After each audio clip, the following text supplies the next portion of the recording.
So a lot of the time on the internet, people tell stories about times that they almost died, and a lot of the times it seems fake or, maybe they're kind of exaggerating a little bit. Here are three times where I genuinely almost died in my life. The first time happened when I was either 3 or 4 years old. I don't know the exact age because it was at that point in my life where, your memories are just kind of like, it's hard to actually remember things from that time. And this is one of the earliest memories of my life. So, me and my family were on vacation. It was actually Ocean City, Maryland, which is a nice little beach resort town, and we would all go every year for a very long time. Um, so we were at the hotel, and we were at the pool at the hotel. On the rooftop, they had a nice swimming pool and a little area where you can hang out. I was obviously too young to swim, so my parents instructed me to stay on the steps of the pool leading into the pool. So, you know how like a lot of pools have that where they have like these giant steps that you can go down to, and you have that really big step on the top, and then those two smaller steps on the bottom, so you can like step into the pool instead of having to jump in or dive in. Well, I actually listened to them because I was afraid of drowning to death. And I knew that, like, yeah, if I just decided to go into the water, it was not going to be a good thing for me. So I listened to that, except when I got up to get out of the pool, I was sitting at the top step. Like, I was sitting on top of the pool and on the step. Like, my feet were on the first step. And then when I got up, I somehow slipped off the step into the pool, and I remember just sinking into the bottom of the pool. There were no other people there. It was just me and my family. My mom, I forget where she went, but it was like supposed to be my father. At least this is according to her. I don't know the exact details because I don't remember. But she said that my father was supposed to watch me, and she was gonna go out. She was like just gonna step out for like a minute or two to just get something. I don't know. Um, she says that my father had his eyes off of me, and that's why I was in there, and I was in there for I don't even know how long, but long enough where I was like, it was crazy. I was like 3 or 4 years old, and I knew like in my head, I'm like, this is the end, this is it, I'm gonna die. Because humans are still animals. We still know when death is coming, even if we don't quite understand death, especially at a young age like that. Um, but it was scary. It actually affected me throughout my life. I mean, my mom. Okay, so to the end of the story, that's probably an important thing to tell. Obviously, I didn't drown to death because I'm still here. She noticed. She's like, "Where is he? Where's Charlie?" And my dad was like, "I don't know." And apparently, that's when she saw me fucking sinking and like just at the bottom of the fucking pool, fucking gasping. So she jumped in and saved me. And I remember her pulling me and rescuing me and just feeling so relieved. And that ended up affecting me for years after that. I did kind of have some kind of trauma from that because, I mean, I ended up fine. Like, I didn't, like, go unconscious or lose breathing. They didn't have to, like, do that thing where someone takes in too much water and they're like, they have to get the water out. So technically, you could say I didn't, like, I wasn't really dying. It felt like I was dying, though, and it really did affect me throughout my later years. It was until probably I was like 12 years old that I still had a fear of swimming and being in the water because of that one experience. I remember what it felt like to drown and, just feel the life fading away from you at such a very, very young age that, I had times where, like, I was in summer camp, for example, or anywhere, like, I went away and there were a bunch of kids there, and there were like activities where you had to take like a like you had to take a test that a lifeguard would see, like a swimming test, and determine if you were actually able to swim in the deep water. And I would be afraid just to take the test, even though a lifeguard was there. I was just so fucked up from that experience that I would just be afraid. Like, if it was like over 4 feet deep, I would not go in the pool. I would not swim in a lake. I would not do so many things for so long. It held me back for so long. I'm glad I finally overcame it, but that was like one of the big problems in my life that kind of held me back from a lot of cool experiences. So I'm glad I got through that. And that was, I would say, the first near death experience that I had. The second one would be much later in my life, at the age of 18. This was right after I graduated from high school during summer between high school and college, and I had a shitty job at some kind of it was like some telemarketing job. That was the first job I ever had, actually. And I remember just being miserable there. There was some personal stuff going on, some family stuff going on, and I just felt so lost in life and so just down, like it was a really depressing and sad time in my life. But that's not actually like what you would think as far as near death experience. I didn't actually attempt to take my own life or anything like that. But I was kind of just like, you know what? I'm not gonna do myself in, but I'm also, kind of just gonna let myself die. And the perfect opportunity came when I caught some really bad illness. I don't know exactly what it was because I was still never officially diagnosed. It was worse. So I've had COVID a couple of times. I've had a lot of bad flus. This was much worse than any of those that I've ever had. I was pretty much bedridden for like a month. I still went to work, but here's the crazy thing. My job was like 10 blocks away from my house, and I needed like to get driven to work because I couldn't do the walk. And I was doing the telemarketing like on the phone. I had like the little headset on, and I couldn't even like finish one sentence without coughing. Like I would have to keep muting my microphone because you had to do the calls through Skype on for the telemarketing. It's amazing that I was even able to keep that job because I was really fucked up. And I remember, so, I didn't hang out with friends for most of that summer or do anything because I was in that much of a fucked up state. I think it was like a walking pneumonia type deal.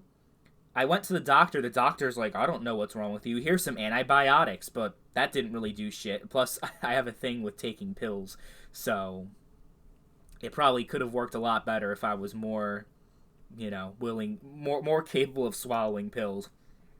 Like I tried to take the pills, I would crush them up, put them in orange juice. Yeah, I have a thing with pills. There's so many things wrong with me, as you guys will learn throughout a lot of these videos. But basically, I was just like, I was kind of just going with it. I wasn't afraid. I wasn't scared. I was just like, you know what? If I go in my sleep, that's completely fine with me. I was just in that state.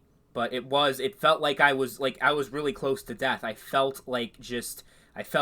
I could only eat like maybe like 200-300 calories a day without I just felt so sick whenever I tried to eat something.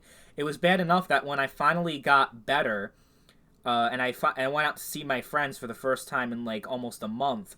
They were very concerned because they saw me and I dropped a significant amount of weight in a very short time. I actually went on the scale and I think I lost 25 pounds in a 3-week period. That's how bad it was. Like I could not take down food. I was dizzy all the time. I always had a headache. I just felt overall weakness, but I think a lot of the weakness honestly had to do with the fact that I couldn't take in any food. So it was honestly the worst illness I've ever had in my entire life.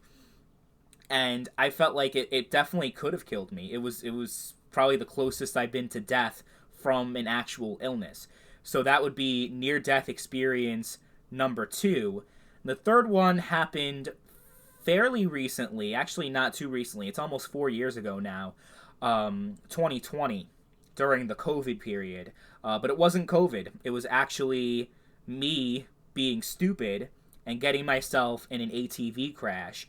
I did not get injured, so this one kind of has an asterisk to it because I wasn't hospitalized. I wasn't badly injured, but because of how close I was to actually getting injured, I'm still going to count it. Because what happened was, I got a brand new ATV for $6,000 in May of 2020. And by October, no, I think it was actually like early November is when this happened. So less than 6 months, it was completely totaled. So I was going up a very steep hill. And I used to go up this hill all the time because I kind of liked the danger and risk of it because it was very steep. And going down it is one thing; it's actually not that bad. But going up that hill, it's a little dicey. So yeah, you have to like go full speed up this really steep incline in order to make it. Like if you go slow, you're going to roll back and it's not going to be good. But I went really fast and I actually made it up until I swerved a little bit to the left and ended up hitting a tree. And when I hit that tree, the quad ended up rolling back, and then I realized what was about to happen, so I jumped off, and then like literally if I waited a split second longer, I would have been completely like I would have been dead. 100%, or I would have been like really fucked up, like I would have been paralyzed or some fucked up shit, because what happened was it just rolled it like as soon as I jumped off, it rolled over like 5 different times down the hill. And it was a complete, like, I still haven't gotten a new ATV since then for a couple reasons. One, because those things are expensive as hell, and number two, I'm afraid of pissing my money down the drain again, because I'm afraid of actually like totaling it. Um, and I guess the third thing is, I guess it kind of goes into that. It's like just overall fear of riding an ATV. Like I've had friends and neighbors offer me to ride their ATV, and I'm afraid of getting into an accident, but less about my safety and more about wrecking someone else's ATV. And I just don't want to get into that like I just don't want to be in that situation. So it kind of sucks because I live out in the country. ATV riding is like one of the more common hobbies, and it's something I love doing for so long, but because of what happened, I'm afraid of ever getting one again, and I kind of missing out on that experience, like pretty much for like I don't know if I'll ever ride an ATV again. That's how bad it was. And it's amazing how I didn't fall down that steep hill, because like I jumped off, and I somehow like stayed there. I didn't roll down the hill, but the quad rolled down the hill. So it was definitely a very lucky thing that I didn't get. Like, I remember just being grateful that I didn't get killed, more than just being upset about it being totaled. Obviously, that ended up setting in. But I would get, like, dreams, like, really bad nightmares about getting killed, or just, like, reliving that entire thing and being so scared. So, it's something that stuck with me for a while, and I'm kind of still, I get upset whenever I think about it. But yeah, those are my 3 near-death experiences, all completely different ones. I like, different types of ways to die, I guess. And all during different times of my life. There actually might be a fourth one, if you want to count. I don't really count it though, because I was like close enough, like I was far enough of a distance where I wouldn't have gotten killed. But if I was like, let's see, if I came home from work 5 seconds later than I did that day, I would have been killed, definitely, because what happened was it was like a really bad snowstorm, and you know how the weight of the snow can sometimes like take down a telephone pole. Well, that's what happened. A telephone pole came down, like on the road that I used to get home from work. This was about 6 months ago, and as I was driving, the telephone pole.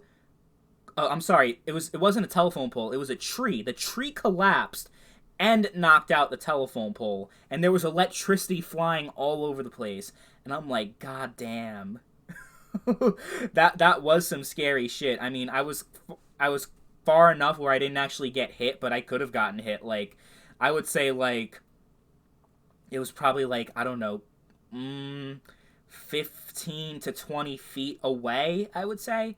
So maybe it's 4 near-death experiences, but I wouldn't count the fourth one. There were 3 solid near-death experiences that I had throughout my life. Let me know in the comment section down below, what near-death experiences have you had in your life, and how scared were you during those times?